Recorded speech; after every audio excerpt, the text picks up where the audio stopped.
You- Okay, so as you can see, I have my nice shortened introduction going on here because it's a short episode. So there you go. Thank you to Michael Francis for this wonderful title card, as usual. I gotta give him credit because I just remembered. Oh yeah, on the ticket for the ticket taker. Mhm. If you look real closely, he typed in he drew in FPTP on there. Oh, that's cool. Hmm.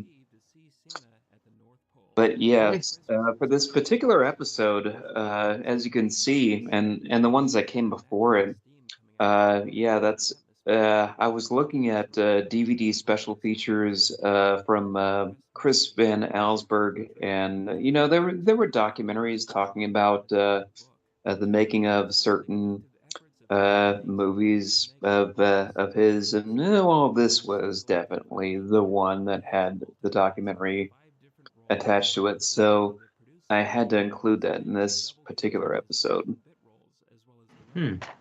hmm along with this Well, behind the scenes footage right here. that's Hello, one thing I decent. like. Hmm? Sorry. I was about to say, like, that's definitely one thing I like about your videos and Cody's for that matter. Is whenever involve clips from like said documentaries, things like that, because it is not only I like watching y'all stuff because it's informative and entertaining. But like I've told Cody before, this is not a slight at him, but I've just mentioned this as a constructive criticism. I'm like, I don't like it whenever the videos lean a little bit too much towards I'm going to try my hardest to entertain you rather than staying focused on let me just educate you on everything, like the comparison and contrast from books to the movie kind of deal. Um, but like for this one, I liked all the clips being played. I liked how in the background there's underlining your dialogue. There's actual Polar Express soundtrack playing in the background and things like that. It just gives the atmosphere of the videos, and that's what I really enjoyed about them. And that's kind of a bit of the inspiration why I did the story time. I was about to say books versus films. Nope, that's Cody's thing. But yes, the what you calls it the story time videos, because like in those I could play certain soundtracks under it as I'm reading it, and the music really helps you get immersed in the video. Like that's kind of why they put them in movies and shows. But whenever it comes to your stuff, as you're talking about it, if you're talking about Polar Express and you're playing the Polar Express music underneath it, it just feels heartwarming, I guess, and very to use the phrase again, it definitely gets you engrossed in the presentation. Just like in the story time videos, like okay, we're talking about the ant bully. I had to use the soundtrack from the video game because it had a lot more themed songs in it naturally for it being a video game with levels and things like that. So if there was a scene where it's like, oh no, the dad comes in, he's gonna squish his son and the ants. You play fast music, and I thought it would make sense if it's something familiar with the ant bully, and being that it was a game, which was unexpected. I'm like, I think people would like this. I think it'd be a nice little touch, because I'm sure people grew up with the game and probably played it, so I think it'd be a nice little callback. So, but anyway, back to you. But yeah, this I've always made it a staple when it comes to a lot of my video work to try and find soundtrack samples matching the soundtrack to whatever film I'm talking about. Hmm. And this was a definite case of, oh yeah, I had to get the soundtrack off of this, and people were actually coming to me afterward and saying, "Oh, you got a version of this song to be on the soundtrack without Tom Hanks scat singing on the end." Oh yeah, this is the part in the video where it turns into this is the part in the video where it turns into me talking about a video essay basically on Robert Zemeckis's uh, history as a director. Be glad they did not include the Witches remake or Pinocchio. I'm just saying. I'm just saying. But say, hey, now, I mean, like, I'll admit, the Witches remake did have its fair share of like, what the hell kind of changes, Pigtails. but yeah, the details were a little wonky, but it was a reimagining. You know, I mean, it was a reboot. I mean, I'll say this, even though I didn't like, even though technically I think even though I watched the remake first and then I watched the original, which is not how you do things, but yeah, I did that, and I'll admit it was a little jarring to hear Chris Rock being loud and obnoxious, like, let me tell you something, witches are real. My sister was like, no. And I'm like, what? So She's like, uh, he's in the my old movie. Windows phone right there in the episode. Do what? There's my old Windows phone right there in the episode. Yeah, the black and green one. Yep. I had that as a oh yes, and this was this Pre-Love Toys was a nonprofit organization that my mom was getting off the ground at the time. Mm-hmm. So I I I, I had no reason not to. I said, you know what, I'm just going to go ahead and give her a plug, and she was actually quite pleasantly surprised to see that in the episode when it happened. Oh yeah, That's sweet. my favorite motif right here, 3D gimmicks. Oh yeah, this effect was fun. I had to do that in After Effects.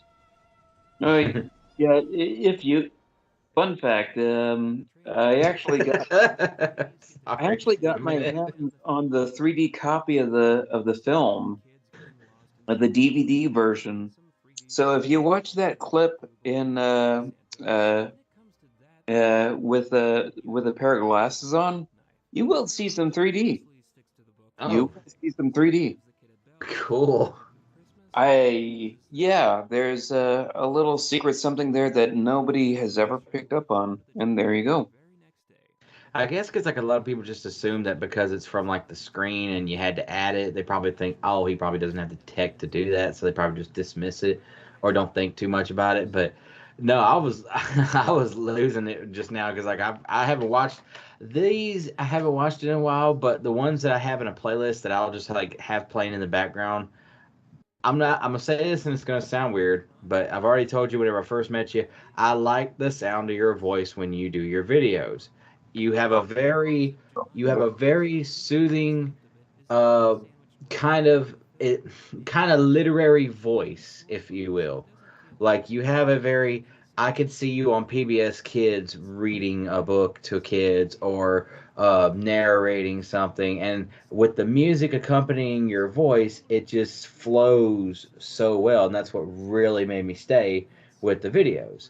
And that's what I was trying to convey whenever I first started talking to you. And I'm like, I'm talking to another YouTuber for the first time, yay! And he's actually legit. You know, it's not a, I mean, no offense to Tiffany or anybody like that. You know, it's like no offense to Corpse Bride Girl, love you, Tiffany. But but it was it's like okay, like you got your YouTubers that are like 5 subscribers, 10 subscribers, 20 subscribers, and then you got people who are like you that are like in the thousands. To me, you were no different than if I was able to talk to Nostalgia Critic or Angry Video Game Nerd. That's how I perceived your channel and your stuff. So Right. So my voice is essentially not quite like that guy who was just going. "Ah, ah, ah, ah." no, Thank you. yeah, yes, your voice is nothing like those guys. No, I mean I was comparing like your channel and like your popularity, if you will. Like I figured like I assumed that you were one of the bigger, more well known kind of channels out there, and I'm like, holy crap, I'm getting to talk to this guy. Oh wait, sweet. You know, I mean that's what I was thinking at first. Which I still I think your still channel's that think big. Tom Hanks's voice is threatening to the very day in that Do clip. what? Do what? Yeah, I'm watching the episode. Tom Hanks's voice saying, "You should really get on board." Oh yeah, yeah. I'm thinking you should get on board. Oh, thank you, Steven Tyler. That nightmare fuel right there. Um, uh, certain shots, yeah, the eye lines don't quite line up. But you know what? That's minimal. That really is. I mean, yeah, I think still to this day that with the Adventures of Tintin, that's like the best mocap movie that I can think of to this day.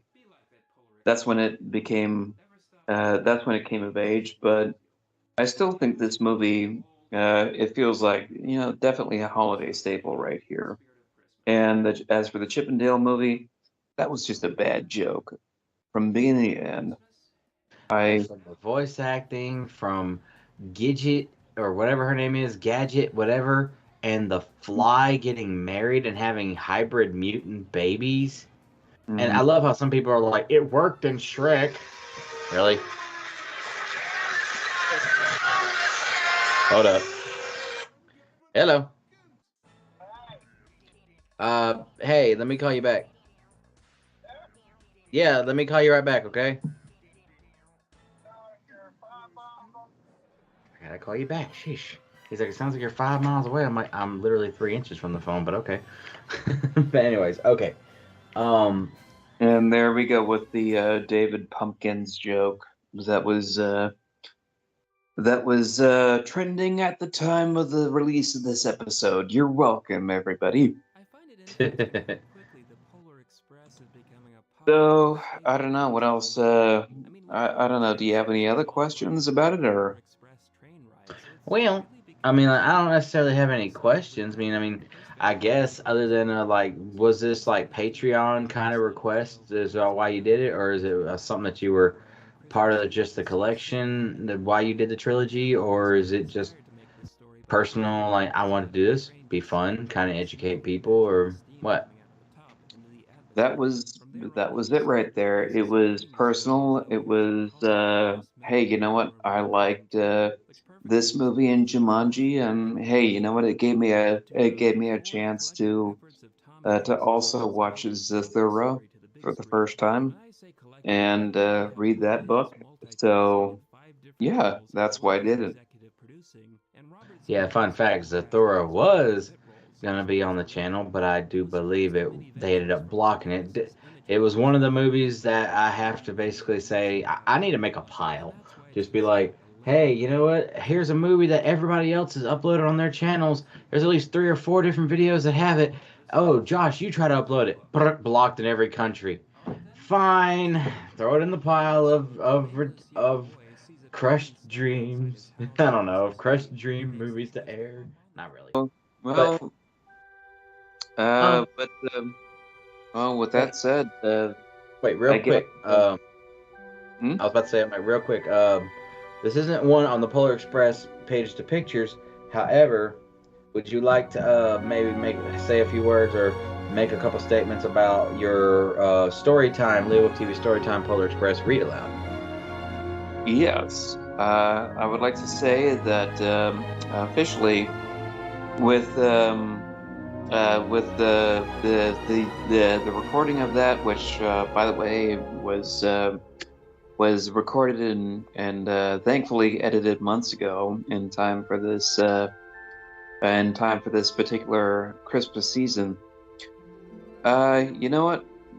I got to show Leewolf TV's story time with me reading the Polar Express to my wife, to my mother, to my father, and they all just said, you know what you and I did together, Josh, was just so well put together that they said, you know what, go ahead and text that to your cousins, to your family, and whatnot. Go ahead and make sure that your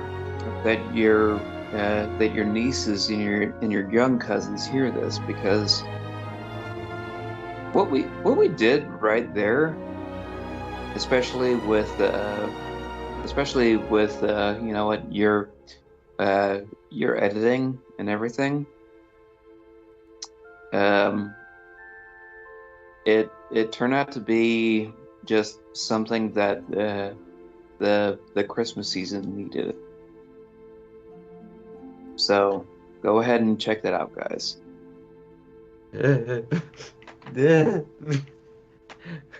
I'm not trying to be hammy, but I can't help but make light of the situation. But yeah, that was actually really nice. Thank you. Like that's actually like the best compliment anyone's ever said about a video I did. I mean, but yes. Well, Um, I'm yeah, glad that you enjoyed the I'm glad that they it was you. I'm glad you and your family enjoyed the Polar Express video because I really wanted to bring home the magic of it because originally um I wasn't gonna do the music because there was a part of me that just kind of like I said, you have a very literary voice if I'm using that properly, because it's like it seemed to just flow. Like you had your own rhythm with it. It was almost like music didn't need to be there because you were just reading it so well.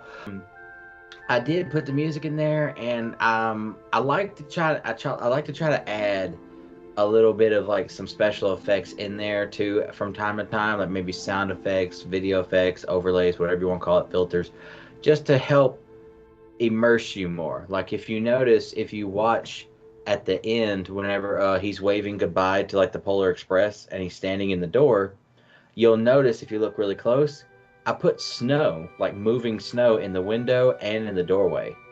oh yes, that was a nice touch. And I did have to add that bell, you know, my so like oh it's like she can't hear it, left it silent. Oh, and I think I started, I don't remember, did I put a bell, the bell sound at the very end whenever he's like for those who still believe or something like that? Did I add a bell there, or do I just leave it flat? Not I flat. think I think you left it silent, but regardless, the point Yeah. was. I was trying to remember if like I know I played the bell a couple times, but I wanted to say I think I didn't put it at the end because I wanted to kind of like leave that ambiguous because like just like the book, it's like oh only the people who really believe will hear it, you know. That way when you read the book to your kids, just like when you read it to your kids, it's like do you hear the bell? And those who believe, like little kids, would be like, "Oh, I hear it," you know, like they'll jump up and go, "I hear it," because they want to believe. They're like, "I hear it," and the kids who don't want to believe will be like, no, you don't. You don't hear nothing. So I might leave it up in the air, you know, leave it up open to interpretation instead of like everyone can hear it because I added it, you know. Well, Um, you know what? I will always say, I still hear the bell. yes, I Uh, definitely do too. I will admit, I'll say it like this: I forgot for a couple of years, or I couldn't hear it for a couple of years, I should say. And last year and so far this year, I've been able to hear it. You know, I've been able to hear it again. It's Christmas has definitely since last year felt like Christmas again. Like for the past several years, Christmas has just been kind of a okay, let's open presents. It's nice. I made a video. And yeah, we had a good time on that day, but everything leading up to that day was just kind of like a, all right, let's just get to it kind of thing, you know, just, you know, adult life. I'll leave it at that. Um, and it just like past last year and this coming Christmas, I know it's going to be okay. Everything's good. It's like faith restored in general, if you will. So, yeah. I mean, hmm? I will. I'm the type of person who, even when I was working retail, I would put on a Santa hat and tell all the kids that were coming through, "Hey, you know what? I worked for Santa, and he gave me this hat." And you know what? That would be true. You know why? Because their parents are right there. Hmm. All parents work for Santa. Yep, that's true. That's true. And my niece, she knows that that like we get presents, but she still believes in Santa. Like I think that there's a part of her that believes in Santa, but she knows that we buy presents too. I think she's cool with both. Yeah. So like she's not gonna be like, you know, broken heart like there is no Santa or nothing like that. No. Because like we done told her like there is a Santa, you know, there was a Saint Nick, you know, and that's always good enough for me. You know, there was a Saint Nick, and who's to say he doesn't still exist? You know, maybe you don't believe, and maybe he's invisible to you. But Hope to do more with you. And once again, tell Amanda that if she would like to do one, it doesn't have to be for Christmas. I mean, it can. Well, I think that would give y'all plenty of time to do that if she wanted to do that sort of thing. That way, because y'all are moving, etc. It could be any children's book as long as it's kid friendly and not anything with grossed out stuff or vulgar or political or anything like that. Let's just have fun children's books. Something from your childhood that you remember fondly. You could read that, and definitely send me the scans of the pictures so I will have them, because without it, I will not have them because I don't know how to do that stuff. But yes. Alrighty, I think that's gonna wrap it up for us. You want to close us out, James? Just want to say Merry Christmas and ciao for now. Yep. Ciao for now. Farewell wherever y'all fare, and may God bless.